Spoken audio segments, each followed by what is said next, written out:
trainer. He's also executive director of the Open Mind Training Institute in Santa Monica, offering personal and professional training programs and integrative mindfulness, body therapies, and transformational leadership. So we're in good company for the task at hand.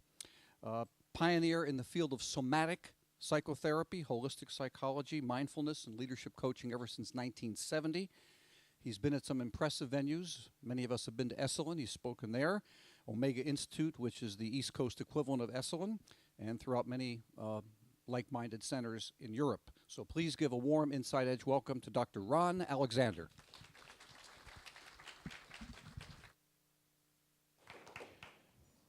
My father, who was a very staunch Irish Catholic Republican from Boston, which is where I'm from, and people in the neighborhood used to refer to him as a Nazi bunker.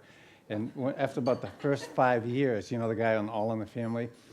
The first 5 years of my career as a psychologist in Santa Monica, he was a retired executive from AT&T and New England Telephone Company, and he would oftentimes call me up, and he'd say, Ronnie, I don't understand it.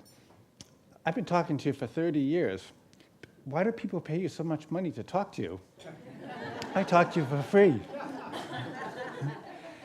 And then about 5 years later, when I was very well involved with the teaching of mindfulness meditation and applying the principles of mindfulness to leadership in corporate and transformational consultation in the television, film, and record companies in Los Angeles, he'd call up and he'd say, Ronnie, put the television on.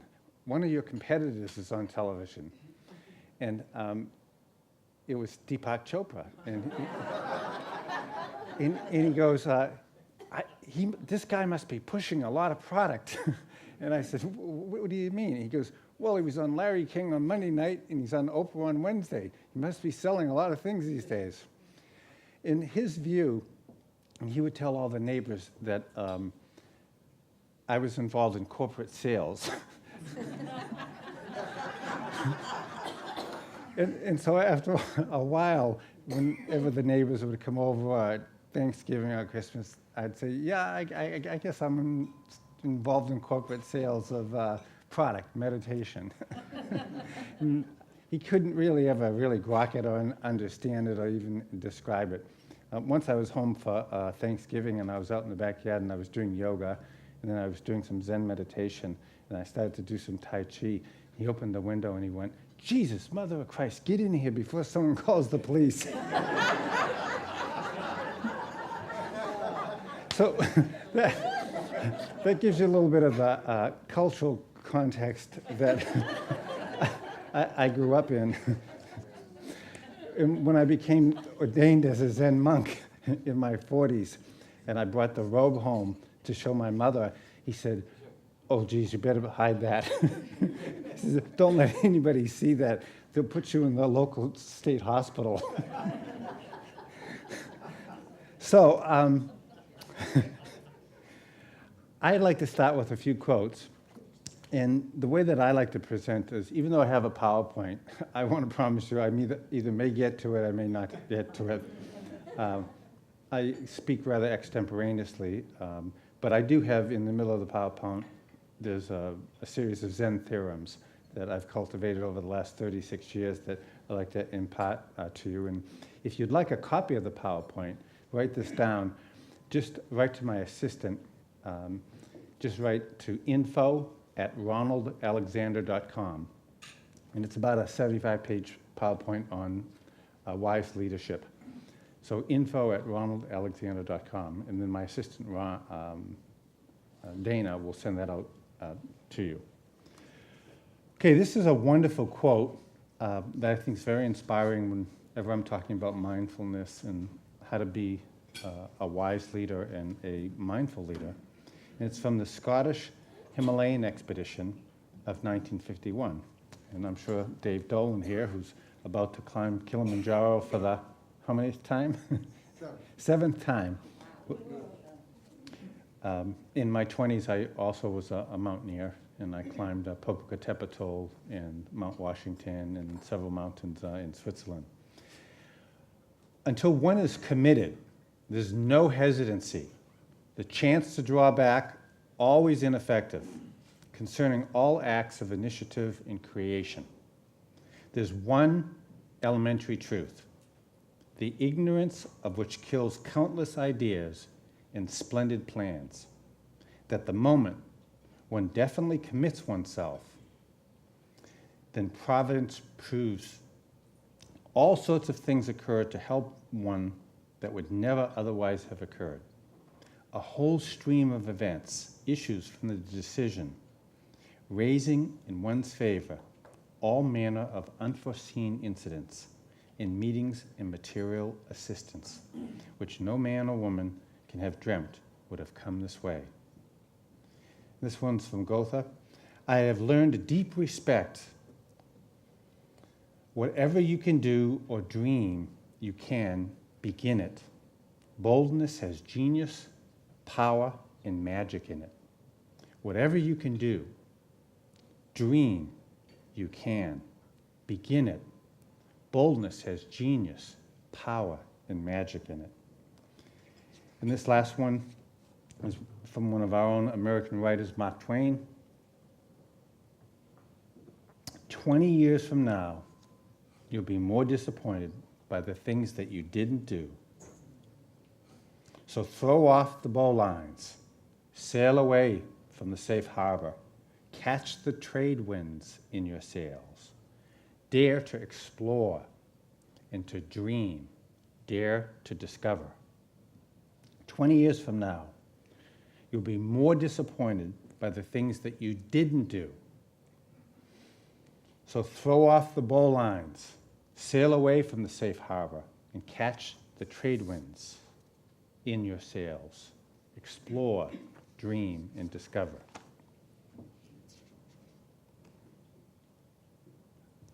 So I've been on a 8 to 10 month book tour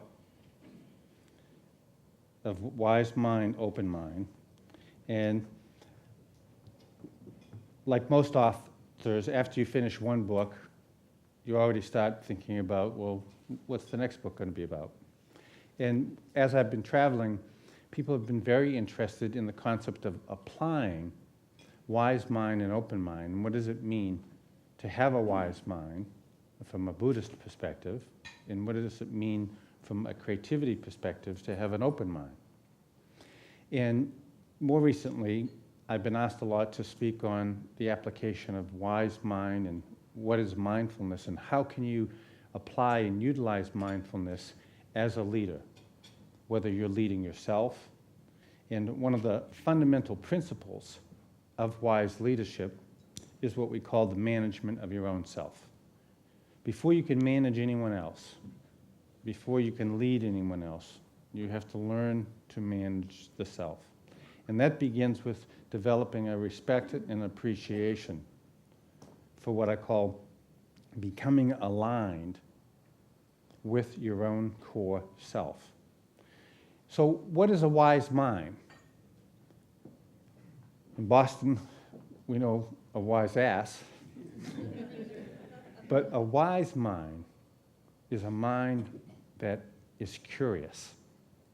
A wise mind is a mind that has a quality of openness.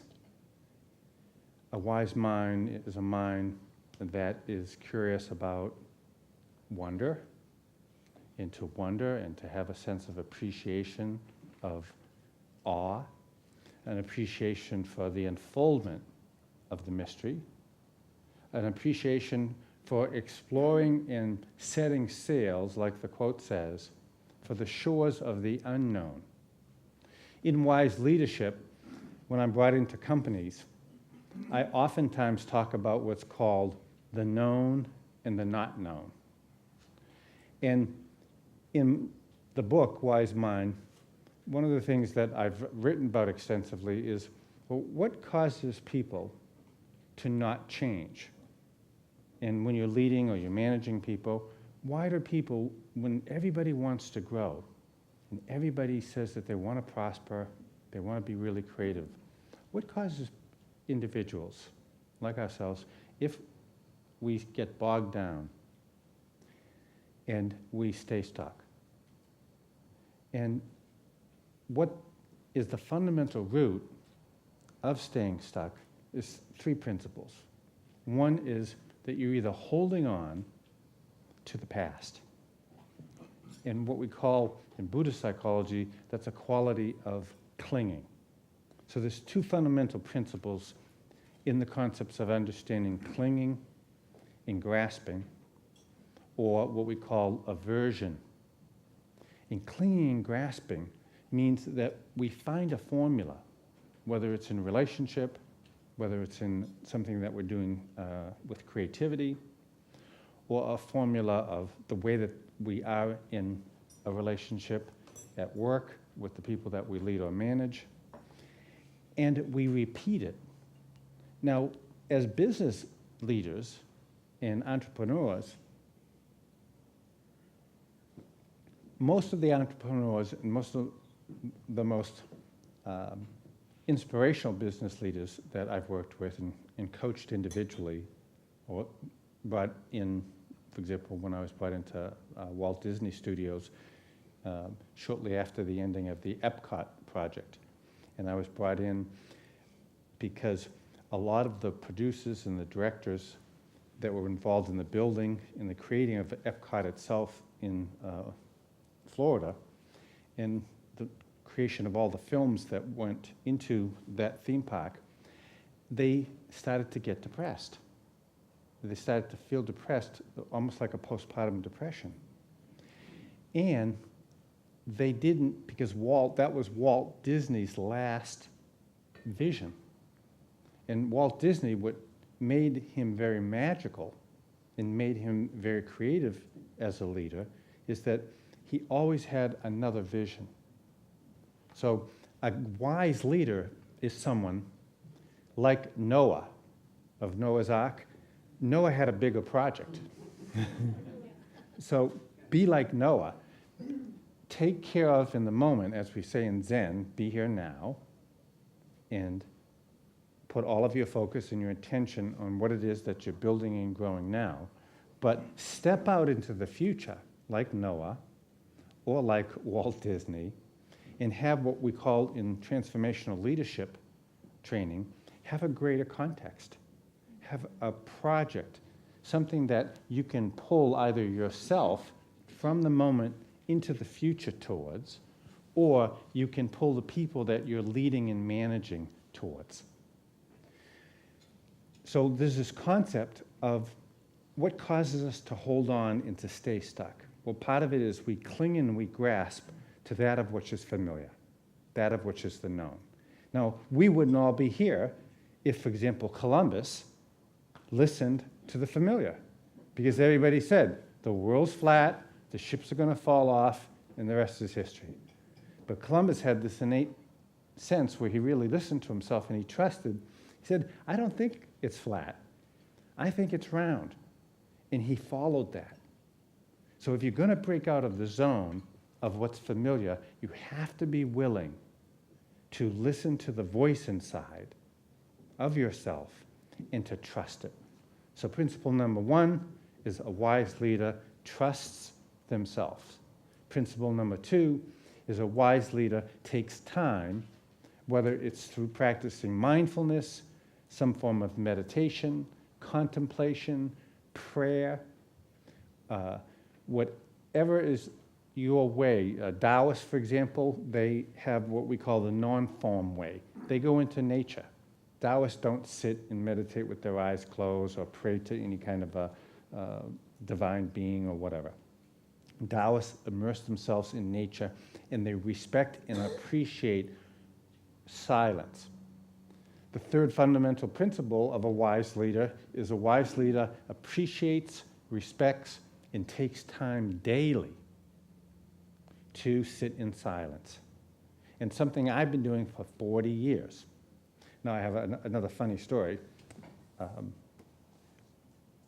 In my junior year